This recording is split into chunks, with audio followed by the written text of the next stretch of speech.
Hey guys, Koichi here, and oh my god. 2022 is even worse than 2021.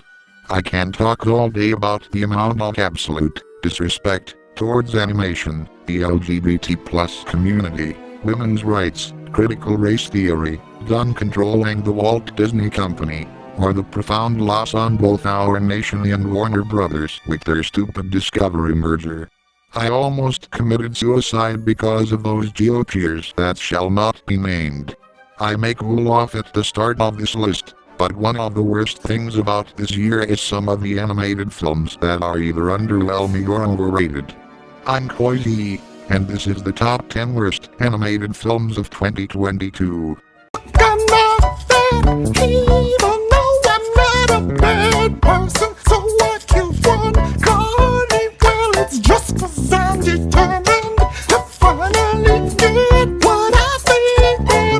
Okay, before I get to number 10, I would like to briefly shout out one honorable mention, and that movie is Minions: The Rise of Gru. The Gentle Minions came together to see a sequel that only slightly improves upon the 2015 spin-off. That may not mean it's a great movie, with a weak story and one-dimensional characters, but it saves itself from being a bad movie or even on par with the first Minions, with some gorgeous animation, intense action, decent comedy, and a surprisingly good performance that makes Steve Carell sound a bit like an actual kid. If the studios can improve their weaker movies with good sequels and make new movies with promising directors, plus the addition of a label for adult or teen animation, I think Illumination is legitimately entering a new age, which is like their own renaissance, where each movie is consistently above average or legitimately good. Kudos to them for changing their standards of filmmaking. And now, for the feature presentation. The top 10 worst animated films of the year. Let's get the roasting started. It's nice to see an animated film getting actually released after 5 years of delays and people thinking it was cancelled. But the movie still turned out a disappointment. The film is basically a watered-down version of Blazing Saddles that strips away what made the Mel Brooks comedy a cult classic. Sure, I haven't seen Blazing Saddles, but I can tell this is a subpar adaptation. I did see Spaceballs, and I can technically see why this would be less funny than what it's parodying. The message of racism is not as strong, the humor is not as risque, the characters have less personality, and the action is not exciting or intense. That's because the animation looks as cheap as a Netflix show like Skylanders Academy. This looks more suitable as a streaming movie than a theatrical release. The movie didn't even do good in theaters, since it was a box office bomb. So what's the point? It's not a terrible film, since there are some moments that are funny, and the voice acting is great, but it's still a cartoon downgrade of a live-action classic. I'm sure you will agree. Would you like to hear my master plan? Okay, can you answer faster? Cause I asked you, would you like to hear my master plan?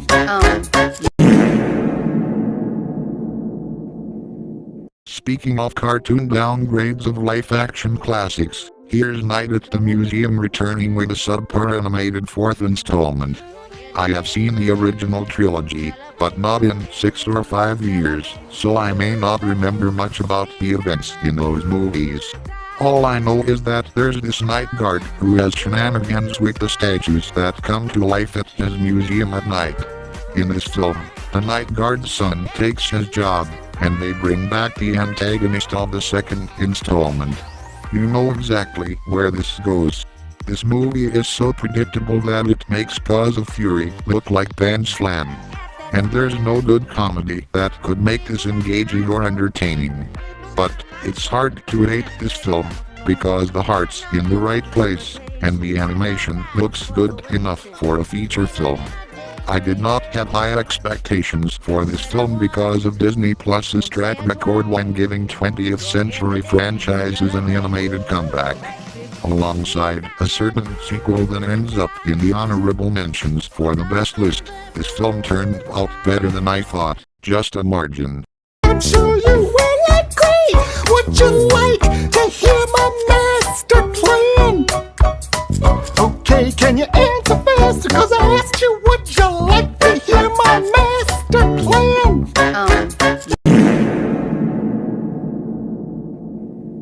Oh boy.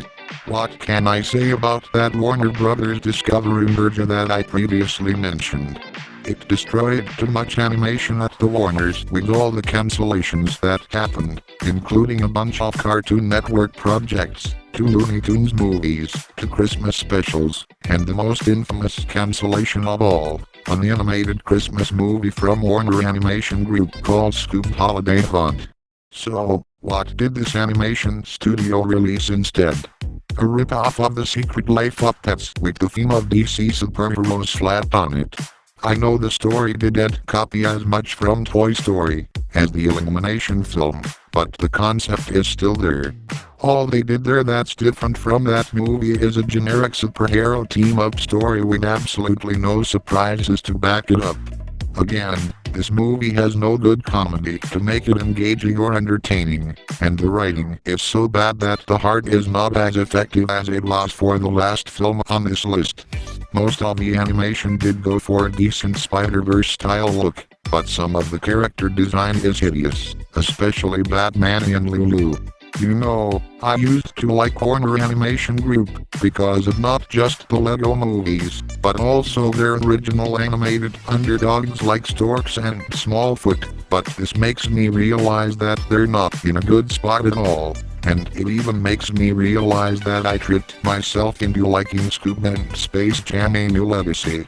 I hope this studio enters a renaissance, just like Illumination themselves, DreamWorks, Sony Pictures Animation, and even Paramount Animation, but only if they give movies like Zero, The Ice Dragon or Funkadelic release dates. I'm sure you will agree.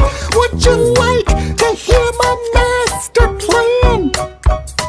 Okay, can you answer fast? Cause I asked you, would you like to hear my master plan?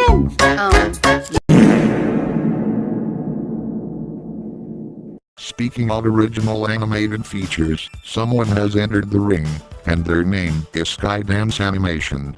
Unlike Warner Animation Group, which had a good start in the 2010s, this introduction is quite sloppy. This would have been a great first movie for Skydance if John Lasseter didn't show up. He threw away talented people like Alessandro Carlone, and a good concept of good luck and bad luck being at war, which would have been action-packed. Instead, we got a rip-off of Monsters Inc. with the theme of luck slapped on it. It's literally the same fish-out-of-water story, where this girl goes on an adventure with a talking fry in a supernatural setting. The theme of luck itself can repeatedly shove down in your throat, and it gets annoying. Especially when this movie is released on August 5th, it's kinda cringe to watch a movie that's specifically made for St. Patrick's Day. Not even the nice animation or great performance from Simon Pegg can keep this unlucky film from falling into the trap of a generic animated movie. This movie has so much potential with its creative world of good luck versus bad luck, but the guy who did dirty #me to deeds at Pixar had to screw it up. I'm sure you will agree. Would you like to hear my master plan? Okay, can you answer fast? Cause I asked you, would you like to hear my master plan?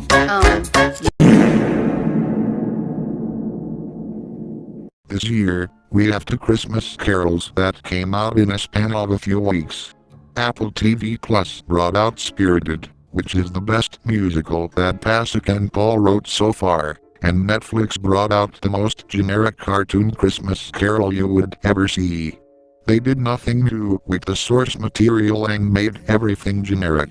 The story's generic, the characters are generic, and even the animation is generic. Even though it has cool-looking ghosts, these character designs look more suitable for a computer game like Fortnite or Multiversus, not a feature film on Netflix.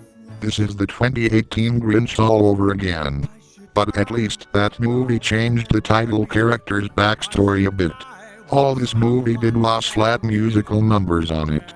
When I mean musical numbers, I mean the most annoying Christmas song in a long time, and a bunch of generic-ass pop songs that would automatically become outdated. Not as bad as that Grinch movie or even Tokyo Godfathers. Please don't hate me for that. But this version of the Charles Dickens story is a blah humbug. I'm sure you will agree. Would you like to hear my master plan? Okay, can you answer fast? Cause I asked you, would you like to hear my master plan? Get ready for the hate mail, because this Netflix movie from Chris Williams is overrated rubbish. I know you guys like some action-packed adventure movies like Treasure Planet or Rise of the Guardians, but not all of them are great movies. I've already seen a few other action-adventure animated movies with terrible writing that didn't give me interesting characters to root for. This is literally that Disney movie without sci-fi and How to Train Your Dragon with pirates. It's not just similarities, they just copied plot points from both movies and switched the latter's theme for pirates and sea monsters. It's not that original, and the unlikable characters don't help much. They're cookie-cutter tropes like the straight man and goofball, giant pet, marketable creature, twist villain, and much more. The animation is pretty good for a feature film from a Disney veteran, but the sea beasts themselves look so much like fruit snacks with their one color palette that it makes their designs more suitable for a preschool show or a bootleg toy than a movie. Don't get me wrong, I do like these types of animated movies that are adventurous or action-packed, but only when they're done right. All they need is a better written story, more interesting characters, and monsters that actually look creative. I'm sure you will agree. Would you like to hear my master plan? Okay, can you answer fast? Cause I asked you, would you like to hear my master plan?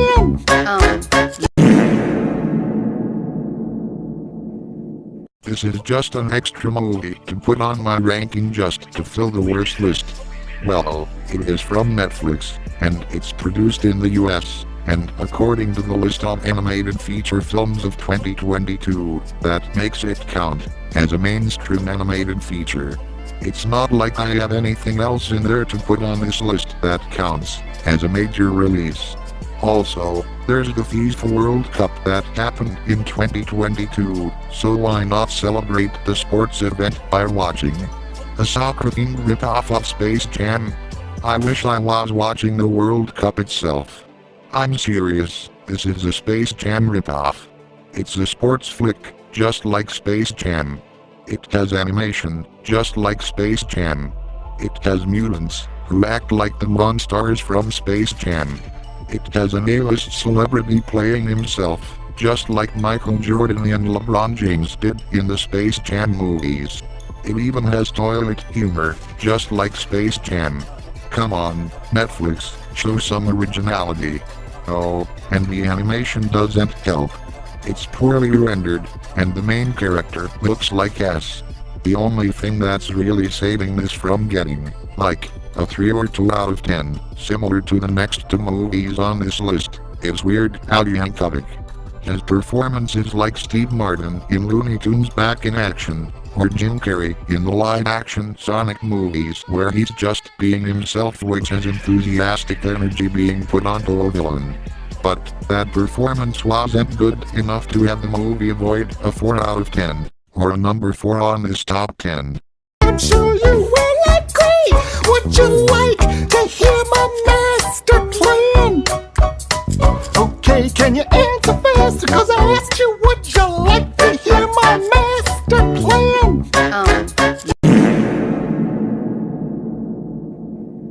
Here we go again with these post-Jack and Jill Adam Sandler movies in a cartoon mask. But Adam Sandler isn't even in the movie, neither is Kevin James. Instead, we have a YouTuber and a SpongeBob voice actor. Even though they did great performances as replacements for the Happy Madison co-stars, that still doesn't give the movie a pass. It's a Hotel Transylvania movie, so we all mostly got the same thing. A short scenario which sounds more suited for a TV episode being stretched to an hour with lots of filler. We still got a predictable story, unfunny slapstick, cringy moments, one-dimensional side characters, and all that jazz. The animation comes off even stiffer than the first 3 films, which makes this look straight to DVD. At least this is the final film in the franchise, cause Sony Pictures Animation already entered that renaissance I mentioned earlier, and I especially can't wait for their next sequel. I'm sure you will agree. Would you like to hear my master plan? Okay, can you answer faster? Cause I asked you, would you like to hear my master plan? Sweet mother of DreamWorks, why do we need an Ice Age 6? I thought they stopped after Collision Course in 2016, and Blue Skies shut down in 2021. But no, Disney Plus had to milk the franchise with low-quality spin-offs that replace everyone, except Simon Pegg, with bottom-tier voice actors and are packaged up with some of the worst animation in the history of film. I mean, look at this. This looks so bad that it's not even suitable for television, considering the standards that Troll Hunters and a few other series put into CGI made for TV nowadays. The new voice actors did pathetic impressions for their respective roles. Simon Pegg didn't even try to put a good performance, and the villain sounds like shit. Speaking of whom, Orson is probably the worst animated villain I have ever seen. He's just like Death from the 2016 Styx movie, where he has no motivations, no personality, and no backstory. He's just a bad guy for the sake of being a bad guy. If this movie is gonna feel like one of those old DreamWorks TV shows on Nickelodeon, then this should have stayed as a TV series itself. Note to Disney Plus, if you make sequels to other Blue Sky films, get better people to write and direct them, and get a better studio to animate them. I think I got it figured out. I think that this is what I need. You're gonna all get in the sub and then I'll launch you in the sea. No, I don't think that's right. No, that's right. You won't be able to get out. The handle's broken from inside. Then the pier will be on fire. No one expected this to come out, but thanks to that trailer on Netflix's After School channel, we got the nastiest surprise of the year. Marmaduke is a cinematic disaster that has no good story, no good comedy, no good characters to care about, no good voice acting to back them up, and especially no good animation. This movie is so goddamn ugly that it makes Norm of the North and Food Fight look like the Super Mario Brothers movie. The character design is so messed up like it was drawn by a toddler, the movements look glitchy, and the rendering looks like a YouTube video. Yeah, about the comedy, that one scene where Marmaduke shits in a trophy was depressing. Not funny, just straight up depressing. You know what else is depressing? Brian Hull's performance was actually bad. Also, the soundtrack is ultimate cringe.